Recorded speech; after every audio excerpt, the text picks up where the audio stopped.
Bienvenidos, bienvenidas. Comenzamos la unidad número 6. El primer tema es Salud Pública. Ley 26.529. Derechos del paciente en su relación con los profesionales e instituciones de la salud. En ella desarrollaremos derechos del paciente en cuanto a la autonomía de voluntad, la información y la documentación clínica, entre otros temas. Nos detendremos principalmente en el artículo 2, derechos del paciente en relación entre el paciente y él o los profesionales de la salud. A. Asistencia. El paciente, prioritariamente los niños, niñas y adolescentes, tienen derecho a ser asistido por los profesionales de la salud. El profesional actuante solo podrá eximirse del deber de asistencia cuando se hubiera hecho cargo del paciente otro profesional. Recordemos entonces el punto A, asistencia. B. Trato digno y respetuoso. Los agentes del sistema de salud intervinientes le otorgan al paciente un trato digno, con respecto a sus convicciones personales y morales, principalmente las relacionadas con sus condiciones socioculturales, de género, de pudor y a su intimidad, y que se haga extensivo a los familiares o acompañantes. Recordemos entonces el punto B, trato digno y respetuoso. C. Intimidad. Toda actividad médico-asistencial tendiente a obtener, clasificar, utilizar, administrar, custodiar y transmitir información y documentación clínica del paciente debe observar el estricto respeto por la dignidad humana y la autonomía de la voluntad, así como el debido resguardo de la intimidad del mismo y la confidencialidad de sus datos sensibles. Recordemos entonces el punto C, intimidad. D. Confidencialidad. El paciente tiene derecho a que toda persona que participe en la elaboración o manipulación de la documentación clínica o bien tenga acceso al contenido de la misma, guarde la debida reserva, salvo expresas disposiciones emanadas de autoridades judiciales competentes o autorizaciones del propio paciente. Punto D. Confidencialidad. Continuamos en el artículo 2, el punto E. Autonomía de la voluntad. El paciente tiene derecho a aceptar o rechazar determinadas terapias o procedimientos médicos o biológicos con o sin expresión de causa, como así también de revocar posteriormente su manifestación de la voluntad. Los niños, niñas y adolescentes tienen derecho a intervenir a los fines de la toma de las decisiones sobre terapias y procedimientos médicos o biológicos que involucren su vida o salud. El paciente que presente una enfermedad irreversible, incurable o se encuentre en estadio terminal o haya sufrido lesiones que lo coloquen en igual situación, informado en forma fehaciente, tiene el derecho a manifestar su voluntad en cuanto al rechazo de procedimientos quirúrgicos, de reanimación artificial o al retiro de medidas de soporte vital cuando sean extraordinarias o desproporcionadas en relación con la perspectiva de mejoría o produzcan un sufrimiento desmesurado. También podrá rechazar procedimientos de hidratación o alimentación cuando los mismos produzcan como único efecto la prolongación en el tiempo de este estadio terminal irreversible o incurable.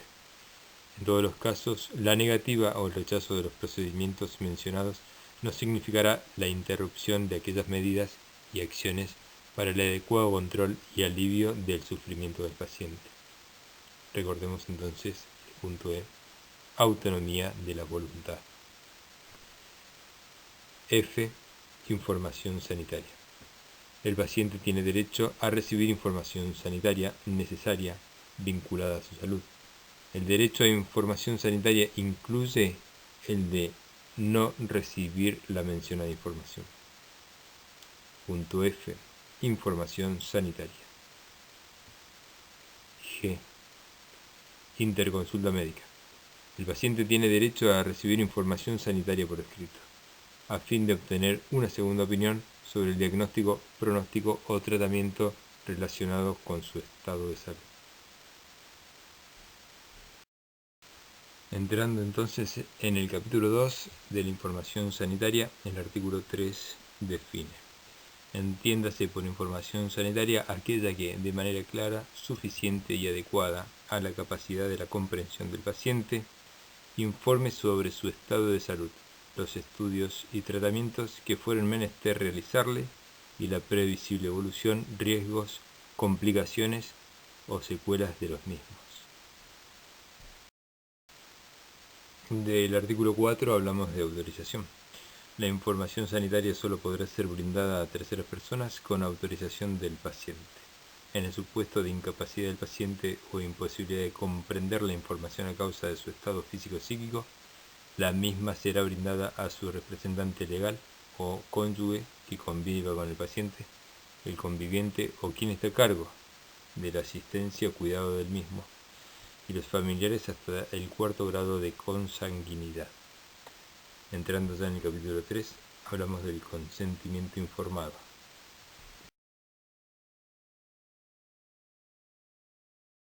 Entrando ahora en el artículo 5, donde nos hablará del consentimiento informado. Es poner en acción la propia participación por autonomía de voluntad del paciente, y queda firmado luego de haber entendido bien el procedimiento que se le va a realizar, autorizando a que este procedimiento se realice. El artículo 5 lo define con: entiéndase por procedimiento de consentimiento informado a la declaración de voluntad suficiente efectuada por el paciente o por su representante legal, en su caso, o emitida luego de recibir por parte del profesional interviniente toda la información de manera clara, precisa y adecuada con respecto al estado de salud,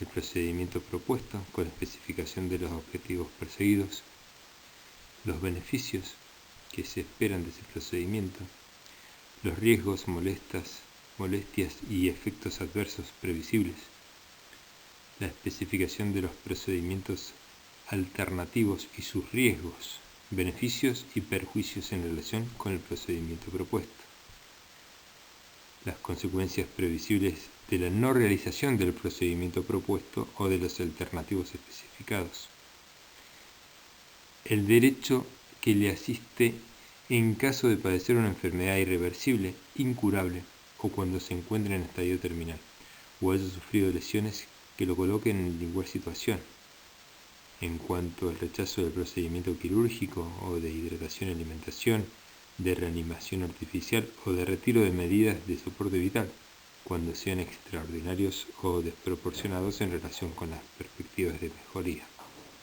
o que produzcan sufrimiento desmesurado, también del derecho de rechazar procedimientos de hidratación y alimentación cuando los mismos producen como único efecto la prolongación en el tiempo de ese estadio terminal que es irreversible y es incurable.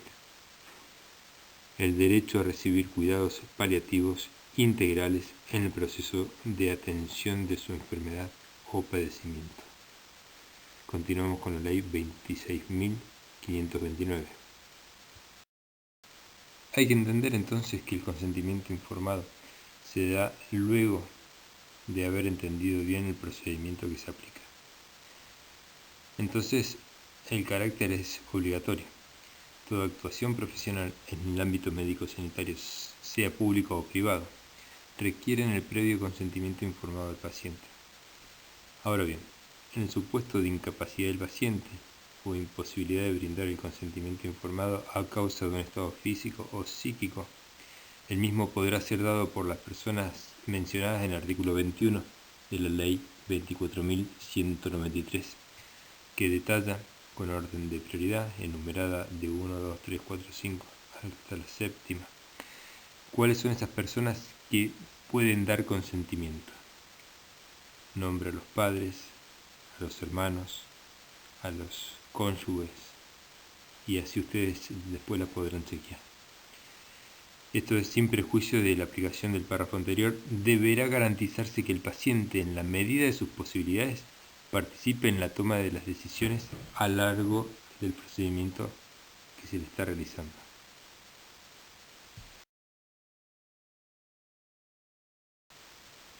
En el artículo 7 habla de la instrumentación.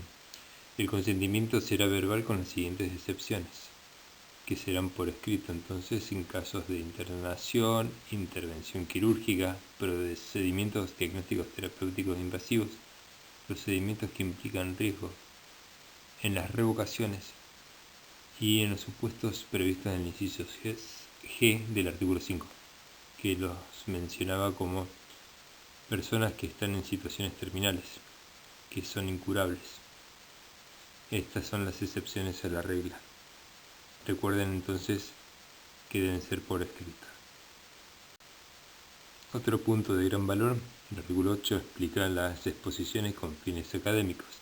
Se requiere el consentimiento del paciente o, en su defecto, el de su representante legal y del profesional de la salud que interviene ante las exposiciones con fines académicos, con carácter previo a la realización de dicha exposición. ¿Y cuándo el profesional puede ser exento de dicho consentimiento? El artículo 9 lo aclara. Las excepciones del consentimiento informado, el profesional de la salud quedará eximido de requerir el consentimiento informado en los siguientes casos: cuando mediare gravedad o que esté en grave peligro la salud del paciente, cuando mediare una situación de emergencia con graves peligros para la salud y vida del paciente y no pudiera dar consentimiento por sí o a través de su representante legal. O sea que en este caso el profesional actúa sin pedirle el consentimiento informado al paciente. El paciente está en todo su derecho para consentir o rechazar tratamiento. El artículo 10 lo explica en el concepto de revocabilidad. La decisión del paciente en cuanto a consentir o rechazar los tratamientos indicados suele ser revocada. El profesional que actúa debe acatar esta decisión y debe dejar constancia en la historia clínica en todos los casos que se produzcan estos hechos. Es tal cual la manifestación de voluntad del paciente la que se respeta, ya que ésta fue adoptada en los conocimientos de riesgos previsibles que estas decisiones implican. Es el paciente quien da posibilidad de participación, pero en definitiva es él quien decide. Directivas anticipadas. Artículo 11. Toda persona capaz, mayor de edad, puede disponer directivas anticipadas sobre su salud, pudiendo consentir o rechazar determinados tratamientos médicos, preventivos o paliativos y decisiones relativas a su salud. La directiva deberá ser aceptada por el médico a cargo, salvo las que impliquen desarrollar prácticas eutanásicas, ya que estas no están comprendidas, son inexistentes en la Argentina. La declaración de voluntad deberá formalizarse por escrito ante escribano público o juzgado de primera instancia, para lo cual se requerirá de la presencia de 2 testigos. Dicha declaración podrá ser revocada en todo momento por quien la manifestó. Recordemos entonces la existencia de las directivas anticipadas y lo relacionemos más adelante con muerte digna. Y entonces, para cerrar este capítulo, en el artículo 11 bis nos cuenta que los profesionales que intervienen en la disposición presente de la ley no son responsables ni civil, ni penal, ni administrativamente de las cuestiones derivadas del cumplimiento de esta función. Ahora vamos a empezar con la definición, según el artículo número 12, a los efectos de la ley de lo que se entiende como historia clínica. Empezamos con historia clínica, con las características de que es un documento obligatorio, cronológico, foliado, completo, en el que constan toda la actuación realizada en el paciente por los profesionales y auxiliares de la salud que interviene.